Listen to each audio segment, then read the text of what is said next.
What's up? It's Cam. Welcome or welcome back to my channel. Oh, she could be up, oh, she could be down, but not around.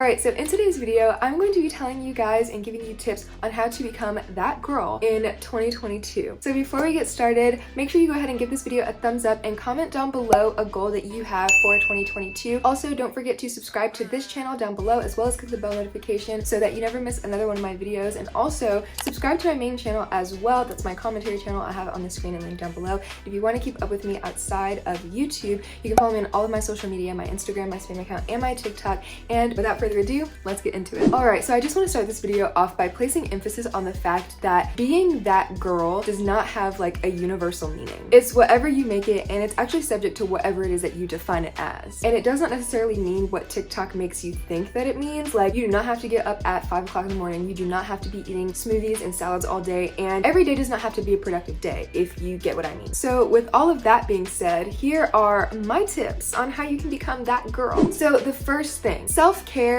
is the best care. Like, you cannot do anything without taking care of yourself first. You've got to prioritize yourself. Like, you can pick one day out of the week and dedicate that as your self-care day. And self-care can mean anything that you want it to mean, and that generally includes like just a day full of pampering yourself and taking care of yourself and making sure that you're good mind, body, and soul. I always like to, take a bubble bath. I like to do face masks. I like to get my nails done, get my toes done. I like to wash my hair, girl. I journal, read my Bible, light candles. I relax and I just straight up rest, because a lot of my life is just like super chaotic all the time. So I really take self-care very seriously, and it does in fact help me feel better. Like, self-care is so good for you. It allows you to step out into the world refreshed and ready to take on the day. So the next tip I have for you guys is to have a solid morning and night routine. Miss girl, you need to figure out how you want to start your day and how you want to end your day, because how you start the morning is basically going to set the tone for the entire day that's to come, and how you reset everything at night is going to set the tone for the day to follow. It's basically just like this cycle that needs to be kept up with constantly. And that's not to say that your morning and night routine have to be filled with a bunch of steps and be filled with all these steps, especially the ones that you be seeing on TikTok, because child, sometimes that is too much. But it can basically be whatever you need it to be in order to set yourself up for a great day and then be able to reset well for the next day. Like, it can literally be as simple as waking up, checking your phone, getting ready for the day, and then heading out the door. And then by the time you get home, you eat dinner, you take a shower, you get ready for bed, and then you chill out for the rest of the night until it's time to go to sleep. Like, it can literally be that easy. And it should definitely fit the lifestyle that you currently are living. Like, it does not mean that you have to get up at 5 o'clock in the morning. You do not. You could get up at 7 o'clock in the morning if that's what works for you, at 9 o'clock in the morning if that's what works for you. Heck, you can even get up at noon if that's what works for you and that's what's best for your day. Just make sure that you have a solid routine when you do finally get up, so that you can start the day off right, and then by the time it's time to go to bed, you're able to reset that in order to prepare for the next day. Like, it literally all depends on your specific lifestyle. Alright, so my third thing is you gotta ask yourself, what does productivity mean to you? I know a lot of people on TikTok always say you need to wake up by a certain time, always say that you need to be so productive and you need to get a certain amount of things done in the day, whatever. But productivity to me is something that's always self-defined, because no one person is gonna have the same level of productivity. Like, people don't even have the same amount of stuff to do in a day. So my productivity is gonna look different from your productivity, and it's gonna look different from your friend's productivity, and so on and so forth. So you have to define and figure out what productivity means for you. And one thing that has helped me figure out what productivity means for me personally is knowing what I can and cannot get done within one day. Like, it keeps me from feeling like I have gotten nothing done versus putting way too much on my plate. Like, girl, you must make a to-do list daily, like, regardless of what's going on. And it doesn't have to be like this super long to-do list. It can have 3 things on it, as long as you're writing down the things that you need to get done that day or things that you want to get done that day, and you're able to have it in one place so that you can start checking it off and making sure you're getting done the things that you want to or need to get done. And I always write things that I need to do down, mainly because it helps me remember, but it also helps me to keep track of what I've done so far and what I still need to get done versus what I've accomplished and everything like that. And it makes me feel so productive. Even if that list got one thing on it, I really be out here feeling like that girl, period. So basically, define productivity for yourself and work based off of that standard. My fourth thing is you gotta dress your best. And when I say dress your best, that means dress up to the standard of what best is for you. It's sort of like all of these things are pretty much subjective. And the reason why I say that is because I truly believe that getting dressed and putting on an outfit that you like and that makes you feel good honestly has a high impact on your mood, and it really does affect the way that you feel about yourself. Like, it's definitely giving main character vibes. And a lot more recently, I've actually started putting on outfits that make me feel really good, and it all depends on where I'm going. Like if I'm going to school, if I'm going to run errands, whatever the case may be. I always like to dress in something that makes me feel super confident, because that way I could be out here stepping. Now, don't get me wrong, you do not have to get up and get dressed every single day, especially if you're not going anywhere, but whenever you do get dressed, it definitely does make you feel like that girl. The next thing we have on the list is to fuel your body. Now, I did mention before earlier in the video that this is not going to be a video telling you that you need to eat salads and smoothies every day, and I'm still not going to tell you that, but I do think there is something to learn from these people that, you know, are eating healthy meals every single day for every single meal, and that are working out like 4, 5, 6 times a week, because I do think it's important to keep up with just in general for your overall health, but you can do it in a way that's more suitable for you and that fits better in your particular schedule. Like if you can only commit to eating one healthy meal a day and working out twice a week for 30 minutes a piece, like do that. And if you can commit to more, do that. But you just have to set realistic goals for yourself and then stick to that, because eating right makes you feel energized, it makes you feel light, and working out makes you feel strong, and you know, you can get some really nice benefits out of both things. But one thing that y'all do need to make sure that y'all are doing every single day, this is non-negotiable, you need to be drinking water every single day, multiple times a day. Hydrate or dihydrate, period. And of course, none of what I've said before means that you can't have an unhealthy meal or unhealthy snacks every once in a while. Like you definitely can. You definitely can have cheat days. You can have cheat meals. You can do whatever you want. But like I said before, set a realistic goal and a reasonable goal for yourself and stick to that. Just give your body what it needs to thrive, and it will in turn reward you. The next thing is having clean spaces. So I know everybody out there literally says the same thing about having clean spaces. Whenever the spaces that you like to operate in and work in are super clean and organized, then it makes you feel less stressed and more productive. It just overall makes your mood better and makes you feel better. Now, that does not mean clean every day. I certainly do not clean every day, and unless you just love to clean every day, I would not necessarily tell you to clean up every day. But what I would tell you is to just pick a day to have that as being your reset day. Usually for me, that day is Sunday. And so every Sunday, if my room is looking jacked up, if it's looking like a hot mess, I will go through and I will clean up. If my bathroom is looking jacked up like a hot mess, I will go through and clean it up. My kitchen, like pretty much everything, I will just try and reset it and return it to its original state so that I can have a fresh and clean slate for the week. And that way I'm able to get more stuff done. Like I'm not throwing clothes around in the morning trying to look for outfits. I'm not, you know, scrambling trying to look for certain things in my room because it's messy. Everything is in place and organized and where it needs to be. And that in general just makes me feel better. It makes my space feel more open, and it just makes me more productive. And the last thing that I have for you guys today is to smell good all day. I know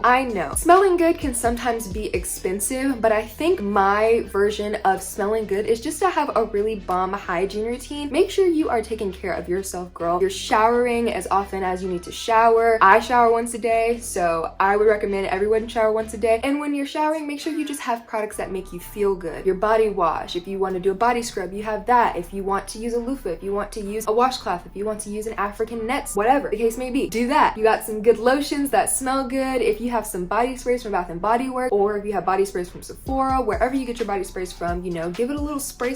And if you dabble in the little luxurious part of perfume and stuff like that, spray in a little perfume and you will be set and ready to go. Like, it is really giving main character vibes out here. When I smell good, I just feel good. Like when I smell good, I'm confident, especially because I know I smell good. And people are like, oh my gosh, you smell so good. And I'm like, yes, I know. And I just want you guys to be able to experience that. So whatever it is, go and make sure that you just have a bomb hygiene routine and that you try your best to make sure that you're smelling good and that you're at least smelling fresh and clean on a regular basis. So those are all of the tips that I have for you guys. And I just want to close out this video by saying that being that girl is all about building healthy habits and ones that are suitable for the specific lifestyle that you live. It's not about being extravagant. It's not about doing too much. It's not about trying to attain something that feels unrealistic or trying to live a lifestyle that is not what your reality looks like. It's about doing the things that work for you and feeling your best and just being your best in general. Because like literally anybody can be that girl. You can be that girl. I definitely know I'm that girl. Your friend can be that girl, like literally anyone. Because being that girl is what you make of it. It doesn't necessarily have one concrete definition. It's definitely a fluid term, or at least I see it as a very fluid term. So yeah, that is it for this video. I really hope you guys enjoyed it. If you haven't already, make sure you give it a big thumbs up and comment down below below a goal that you have for 2022. And if you haven't already, go ahead and subscribe to my channel down below, as well as click the notification bell so you never miss another one of my videos. You can also subscribe to my main channel.